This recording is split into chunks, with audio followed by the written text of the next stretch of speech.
কোমরে কার মাজায় কত জোর খেলা হবে। পুলিশ প্রশাসন ছাড়া রাস্তায় নামেন আপনারা গুলিস্তান, আমরা পল্টন, দেখি কার হ্যারাম কত বড় আসেন।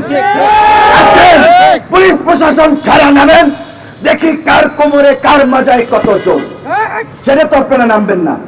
Police, army, RAB, DGFI, NSI পারলে ভারত থেকে সেনাও নিয়ে আসবেন। সেই চুক্তি আপনারা করেছেন। আওয়ামী লীগ যদি বিপদে পড়ে আওয়ামী লীগকে রক্ষা করার জন্য মোদী প্রয়োজনে ভারতীয় সেনা পাঠাবে। এখন সীমান্তে গোলাগুলি, মোটর সেল এসে পড়ছে, বাড়ি ঘরে আগুন চলছে, কোনো প্রতিক্রিয়া নাই সরকারের। কারণ সরকার তো জনভিত্তি নাই, বেশি কথা বললে চেয়ার থাকবে না। আজকে জর্ডান সীমান্তে আপনার মার্কিন স্থাপনায় হামলার অভিযোগে প্রেসিডেন্ট বাইডেন অ্যাকশন প্ল্যান নিয়েছেন। ইরাক, সিরিয়ার 85টি অঞ্চলে হামলা করেছেন। তিনি বলেছেন যে আমেরিকান নাগরিকদের উপরে চোখ রাঙানি দিলে তার পরিণতি ভয়াবহ হবে। এখন সেটা আমেরিকা অন্যায় করেছে, বর্বর করেছে না কি করেছে সেটা আমরা বিচার বিশ্লেষণ এখন করতে যাচ্ছি না। আমরা বলছি আমার দেশে যখন একজন বিজেপির সদস্যকে গুলি করে মারা হয় তখন আমাদের মাতাল মন্ত্রীরা বলে এটা বিচ্ছিন্ন ঘটনা। দেখেছেন পরিস্থিতিটা, আমার দেশের বিজেপিকে মেরে পালাচ্ছে, তাদেরকে বসিয়েছে ভারত, এই নির্বাচন করেছে ভারত বাংলাদেশকে একটি ব্যর্থ পঙ্গু রাষ্ট্রে পরিণত করার জন্য। 1972 না 71 সাল থেকেই ভারত তার প্ল্যান পরিকল্পনা নিয়ে কাজ করছে। মুক্তিযুদ্ধের পরপর এই দেশের অস্ত্র সম্পদ লুটপাট করেছিল মেজর জলিল, সেদিন বাধা দেওয়ায় তাকে গ্রেপ্তার করা হয়েছিল। আওয়ামী লীগ নির্লজ্জ, আওয়ামী লীগ সত্য বলতে ভয় পায়, সেই কারণে আওয়ামী লীগ বলছে না বঙ্গবন্ধু শেখ মুজিবুর রহমানের হত্যাকাণ্ড ভারতীয় গোয়েন্দা সংস্থা এবং সে সময়ের সরকারের ইন্ধনে হয়েছে। কেন? তারা চেয়েছিল বাংলাদেশকে স্বাধীন করে শেখ মুজিবকে দিয়ে বাংলাদেশ নিয়ন্ত্রণ করবে, কিন্তু শেখ মুজিবুর রহমান ধর্মীয় মূল্যবোধ এবং বাংলাদেশের জাতীয়তাবাদের আলোকে বাংলাদেশকে করার জন্য তিনি মুসলিম বিশ্বগুলোর সাথে সম্পর্ক স্থাপনে ভারতের বাধা নিষেধ উপেক্ষা করেও ওয়াইসি সম্মেলনে গিয়েছিলেন 74-এ, 73-এ ন্যাম সম্মেলনে গিয়েছিলেন।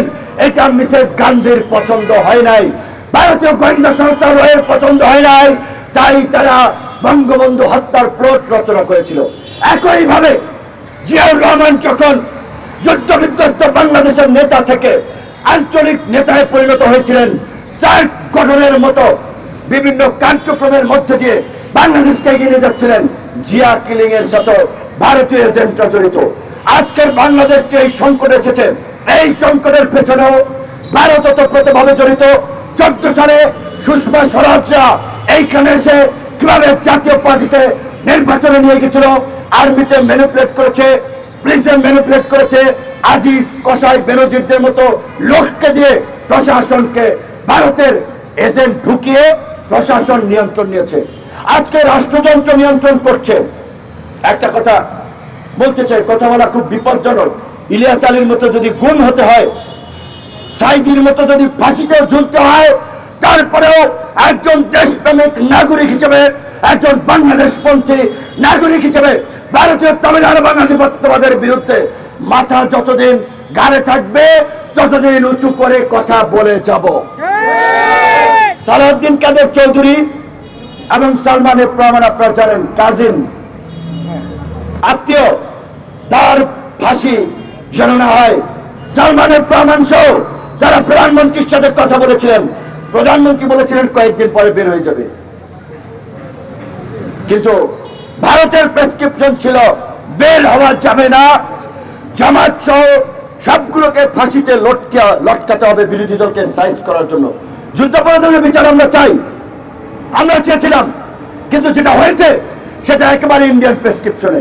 তো এইটা এই জন্য বললাম, শেখ হাসিনা চেয়েছিলেন ফাঁসি হবে না কারো, কিন্তু সেইটা তিনি পারেন নাই, কারণ শেখ হাসিনার নাটাই এখানে নাই, নাটাই দিল্লিতে। তো কাজে আজকে দিল্লির আগ্রাসন আধিপত্যবাদের বিরুদ্ধে আজকে আমাদের যে লড়াই চলছে, সেই লড়াইকে পাড়া মহল্লায় ছড়িয়ে দিতে হবে।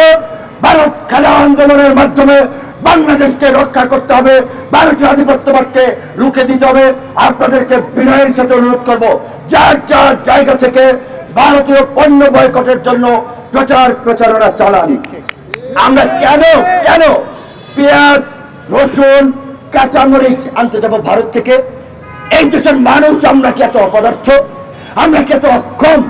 পেঁয়াজ উৎপাদনের জন্য আমাদেরকে ভারতে যেতে হবে, কিন্তু আমাদেরকে রাষ্ট্রীয় পলিসি দিয়ে দাবিয়ে রাখা হয়েছে। আপনারা ভারতীয় পণ্য বয়কটের আন্দোলনকে পাড়া মহল্লায় ছড়িয়ে দিন। ভারতীয় শাসকদেরকে আমরা মেসেজ দিতে চাই, তোমরা এই 5% দাবিদারদের পক্ষ নিয়ে 95% জনগণের যে বিরুদ্ধে দাঁড়াচ্ছ, তার পরিণতি মালদ্বীপের মতো বাংলাদেশেও দেখতে পাবা। বর্ডার গার্ডকে গুলি করে হত্যা করে একটা প্রতিবাদও আমি করতে পারি না। আজকে আমার কোর্ট আমরা দিয়ে দিচ্ছি ব্যবহার করার জন্য। আজকে পার্বত্য চট্টগ্রাম গ্রামে গুলি করে আমার দেশের ভিতরে প্রতিবাদ, প্রতিরোধ তো দূরে কথা, প্রতিবাদ পর্যন্ত আমরা করতে পারি না। এটা হলো নতজানু পরাশরীতির কারণে, দাবেদার সরকার প্রতিষ্ঠিত হওয়ার কারণে আজকে বাংলাদেশে একটা দাবেদার সরকার প্রতিষ্ঠিত হয়েছে, যারা বিদেশের অনুচর হিসাবে আজকে এখানে রাষ্ট্র পরিচালনা করছে। আজকে ভারত ফেরানিকে মেরে তার লড় ঝুলিয়ে রেখে আমার দেশ কথা বলতে পারে না। আজকে সীমান্তে আমার বাহিনীর লোকদের হত্যা করে আমরা কথা বলতে পারি না। এটা কেমন দেশ? এটা কেমন সার্বভৌমত্ব? আজ দেশের সার্বভৌমত্ব রক্ষা করতে হবে, দেশকে বাঁচাতে হবে। ভারতীয় আগ্রাসনের বিরুদ্ধে কথা বলতে হবে, চায়নার মাতবরির বিরুদ্ধে কথা বলতে হবে, রাশিয়ার মাতবরির বিরুদ্ধে আছে আমাদের কথা বলতে হবে। আমার দেশে যদি আজকে দাবিদার না থাকতো, আমরা মাথা উঁচু করে দাঁড়াতে পারতাম। আজকে দেশটাকে দাবিদার রাষ্ট্রে আজকে পরিণত করছে ফ্যাসিস্ট হাসিনা সরকার, শুধু ক্ষমতায় টিকে থাকার জন্য। যে কথাটি বলছিলাম, এই বাংলাদেশকে যদি বাঁচাতে হয়, আমাদের ভবিষ্যৎ প্রজন্মের জন্য যদি একটা বারযুগ বাংলাদেশ আপনি চান, তাহলে মুক্তির পথ একটি, সেটা হলো হাসিনা সরকারকে, ফ্যাসিস্ট সরকারকে, দাবিদার সরকারকে না বলা, সমস্যার প্রতিরোধ করে তোলা, বীরের জাতি হিসেবে আন্দোলন করে তোলা, প্রয়োজনের বুকের রক্ত ঢেলিয়ে এই বাংলাদেশকে বাঁচানো। সেই পথে না গেলে এই বাংলাদেশকে বাঁচানো যাবে না। যে সময়ে মানববন্ধন করছি আমরা, তখন বাংলাদেশটাই হাইজ্যাক হয়ে গেছে। বাংলাদেশটা আজ নামে 55,000 বর্গ মাইলের একটি দেশ আছে, ভূখণ্ড আছে সত্যিই, কিন্তু একটা রাষ্ট্রের যে চরিত্র, সেই চরিত্রটিকে আজকে ধ্বংস করে দেওয়া হয়েছে। একটি রাষ্ট্রের নাগরিকদের যে অধিকার, সে প্রতিটি অধিকার আজকে ফ্যাসিস্ট সরকার খর্ব করে দিয়েছে। আজকে দেশে গণতন্ত্র নেই, বাক স্বাধীনতা নেই, গণমাধ্যমের স্বাধীনতা নেই, ভোটাধিকার নেই, এমনকি বেঁচে থাকার নিশ্চয়তাটুকু শেখ হাসিনার নেতৃত্বে ফ্যাসিস্ট সরকার আজকে কেড়ে নিয়েছে। আজকে সারা দেশে আপনারা জানেন, মা বোনের ইজ্জত আবরুর পর্যন্ত নিরাপত্তা নেই। জাহাঙ্গীরনগর বিশ্ববিদ্যালয়ে কি ঘটলো, এর আগে কি ঘটেছে? আজকে দর্শনের একটি মৎসব চলছে আওয়ামী দুর্বৃত্তদের দ্বারা, ছাত্রলীগের দুর্বৃত্ত গুন্ডাদের দ্বারা। আজকের আমাদের মা বোনরা ঘর থেকে নির্বিঘ্নে বের হতে পারে না। এটা রাষ্ট্র নয়, এটা দেশের ক্যারেক্টার নয়, সভ্য রাষ্ট্রের চরিত্র এটা নয়। জাহাঙ্গীরনগর বিশ্ববিদ্যালয়ে যে ঘটনা ঘটেছে, এই ঘটনার পরে এই সরকারের লজ্জা থেকে সরকার নিজে পদত্যাগ করতো। মা বোনের ইজ্জতের আপনি নিরাপত্তা দিতে পারছেন না, মানুষের জানমালের নিরাপত্তা আজকে দিতে পারছেন না। আজকে সাধারণ মানুষ অত্যাহারে অনাহারে দিন কাটাচ্ছে। দেশটাকে একটা সভ্যতার পথে আপনি নিয়ে যাচ্ছেন। যে দেশে আমার মা বোনের ইজ্জত হরণ হয়, যে দেশে আমার বোনরা, আমার মারা গণধর্ষিত হয়, সে দেশকে সভ্য দেশ বলি কিভাবে? গোটা দেশটাকে আজকে ধ্বংসের পথে নিয়ে গেছে শেখ হাসিনার নেতৃত্বাধীন ফ্যাসিস্ট সরকার। কারণ এরা তো দখলদার সরকার। জনগণের ভোটে যদি নির্বাচিত হতো, ভোটের যদি প্রয়োজন হতো, এসব অসভ্যতা তারা করতে পারত না। গোটা দেশটাকে আজকে লুটের রাজত্ব বানিয়ে ফেলেছে।